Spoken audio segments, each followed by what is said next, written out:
Dalam pikiran orang lain ini hanya air cuci yang biasa saja. Tetapi dengan Logan, ini alat yang hebat untuk larikan diri dari penjara. Pertama dia minum air sampai penuh di perut.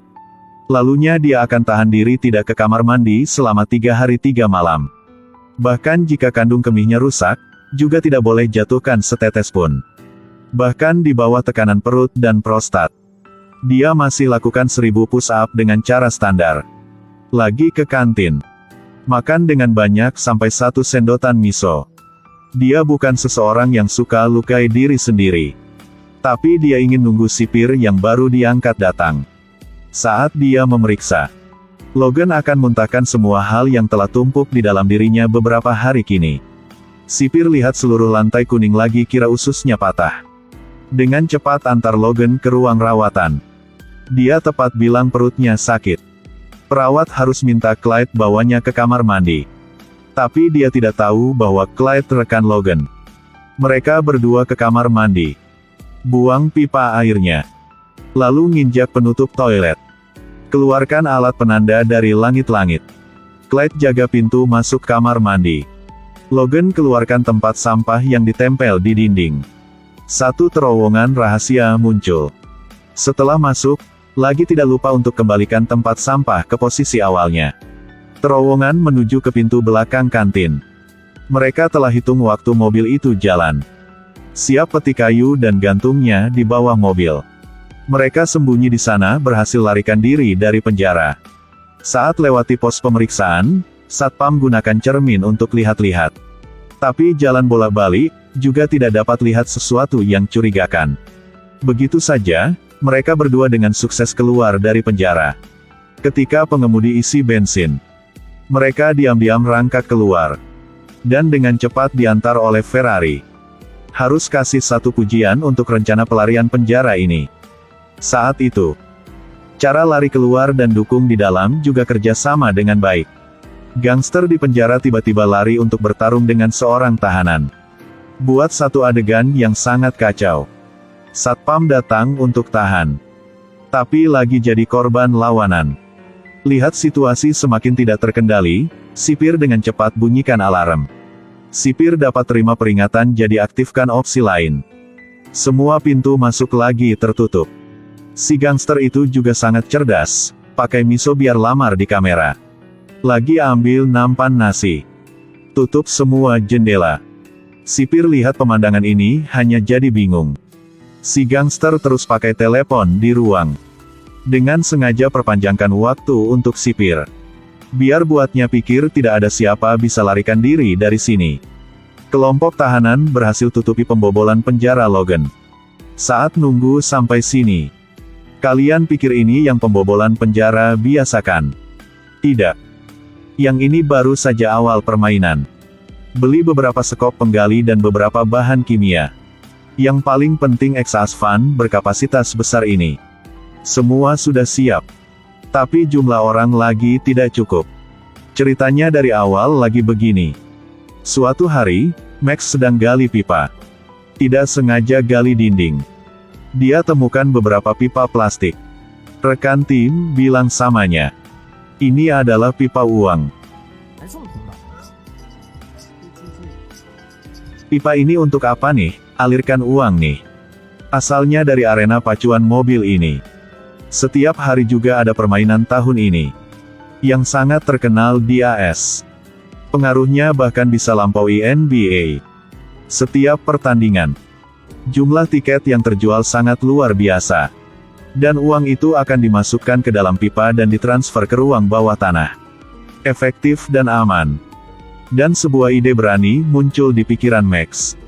Dia putuskan untuk rampok uang di bawah terowongan balap. Max ajak Clyde dan Melly ikutinya. Masih kekurangan master tinju dan gunakan bahan peledak. Dan Logan masih sedang dihukum lagi ajak ikuti. Hanya 3 bulan lagi bisa dilepaskan. Logan bilang gudang ini pasti dilengkapi dengan sensor di sekitarnya. Hanya sentuh saja itu akan berteriak dengan keras. Kata Max itu yang mudah untuk diselesaikan. Karena di bawah tanah sedang bangun pipa saluran pembuangan. Sensor harus dimatikan semua. Seletah negosiasi. Kedua belah pihak capai kesepakatan. Max akan antar Clyde ke penjara. Biar dukung Logan melarikan diri, setelah perampokan selesai. Akan bawanya ke sini tanpa tanda manapun. Logan takut dia akan tertipu. Lagi antar dua anak buahnya, Clyde dan Melly. Kedua orang ini yang tidak cerdas jadi Max juga tidak sukainya. Tetapi tanpa pilihan lain, dia masih harus setuju untuk mulai perencanaan. Hari bertindak telah datang. Logan dan Clyde diantar keluar yang tepat dengan rencana. Mereka berenam lagi terpisah. 1 jam kemudian kumpul di ruang bawah tanah. Melly bertugas pesan kue untuk seluruh staf Emma. Sambil makan kue dengan semua orang, Max dengan sengaja rusakkan mobilnya. Saat Emma selesaikan dan kembali kantor, sudah lewat jam kerja. Pintu lemari besi tutup secara otomatis. Kue masih belum bisa bersihkan. Mike dan Nick buangkan kecoa telah dicat dengan warna yang berbeda ke dalam setiap pipa.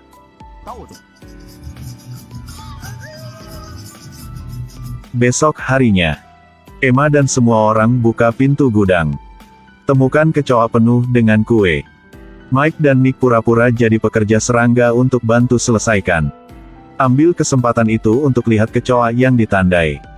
Dan mereka berhasil konfirmasi kemana setiap sumber pipa akan ngarah. Banyak fan datang biar beli tiket. Uang itu akan alir lalui pipa ke gudang. Perampokan lemari besi secara resmi dimulai. Mike dan Nick ciptakan satu bahan peledak khusus. Ledakan ruang mesin kartu di arena balap. Hancurkan stasiun komunikasi. Semua mesin pos tidak dapat digunakan. Kartu tidak dapat dipakai. Semua dipaksa untuk bayar dengan uang tunai. Arus kas tingkat dengan kuat. Sambilnya, Logan dan Max juga dengan sukses kumpul di bawah tanah. Max kasih Logan alat yang butuhkan. Sebotol cairan koreksi dan sekantong permen. Ditambah kantong plastik. Max dengan bingung, ini alat buat ledakan kan? Logan yang tidak peduli. Langsung tulis persamaan kimia di dinding. Lalu dorong solusinya ke dalam. Berhasil ledakan pipa. Lalu mereka bertiga mulai bersihkan udara. Masukkan ujung pipa ke dalam lemari besi. Uang ditarik dengan tergesa-gesa. Tapi ledakan pipa buat asap keluar. Staf sadari situasi yang tidak biasa.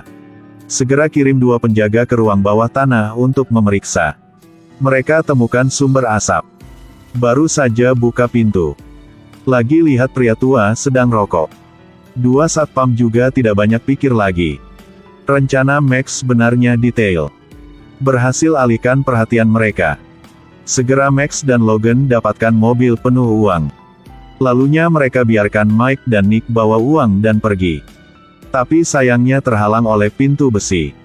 Tidak peduli apa yang dilakukan, tidak bisa bukanya. Ya ampun sih. Dengan setiap detik yang berlalu, mereka berdiri lebih dekat dengan bahaya ketahuan. Logan datang biar bantu tapi juga tidak bisa. Akhirnya Max temukan. Itu terjebak dengan sepotong besi. Setelah keluar, mereka letakkan uang dalam kantong sampah. Lalu pindah ke truk. Si gangster di dalam penjara juga tahu waktu ambil tindak telah datang. Dia ikuti rencananya, bakar kertas sehingga sensor alarm kebakaran akan bunyi secara otomatis. Sipir jadi takut. Dengan cepat laporkan ke pemadam kebakaran. Begitu pemadam kebakaran berangkat, Logan dan Clyde telah samar jadi pemadam kebakaran. Dengan cepat naik truk pemadam kebakaran. Dengan cara ini, mereka berdua bisa kembali penjara. Ketika pemadam kebakaran capai titik alarm, baru tahu ini trik saja. Tapi tetap keras kepala memercikkan air untuk memadamkan bara api di tempat sampah. Logan dengan sukses kembali ruang rawatan. Berbaring di ranjang rumah sakit dengan wajah santai. FBI Gemma datang untuk nyelidiki. Tapi jejak di tempat kejadian dibersihkan dengan hati-hati oleh Max. Gemma curiga Logan. Karena Max dan Clyde telah banyak kali ke penjara biar kunjunginya. Dan sipir karena mau jaga posisinya. Dia tegaskan bahwa tidak ada yang larikan diri dari penjara. Bahkan seekor lalat pun tidak bisa terbang keluar. Dengan alibi yang begitu sempurna, Gemma harus pulang dengan kecewa. Di tempat kejadian, juga tidak ada jejak manapun. Perusahaan asuransi juga tawarkan sejumlah besar uang. Dulunya, Taipan pacuan mobil juga hasilkan banyak uang. Dia yang menang akhirnya. Bos juga tidak ingin gali terlalu dalam tentang ini. Jadi penyelidikan berakhir di sini, terpidana. 3 bulan kemudian, Loga dilepaskan. Dia gali uang yang dia curi. Semua juga dibagi sedikit uang. Gangster di penjara juga dapat 1 kantong. Emma juga dapat 1 kantong yang besar. Dianggap sebagai pembayaran untuk biaya perbaikan mobil. Max yang pria ngerti semua. Dia tidak lupa jasa yang telah bantunya. Hebat ya. Apalagi Max bisa baca pikiran sipir dan pemilik arena pacuan mobil. Mereka akan perbesar kerugiannya. Biarkan perusahaan asuransi berikan mereka kompensasi lebih banyak. Rencana Max sebenarnya sangat luar biasa. Itu lancar seperti air. Tepat waktu, tepat tempat, tepat orang. Film kita sampai sini saja, terima kasih banyak.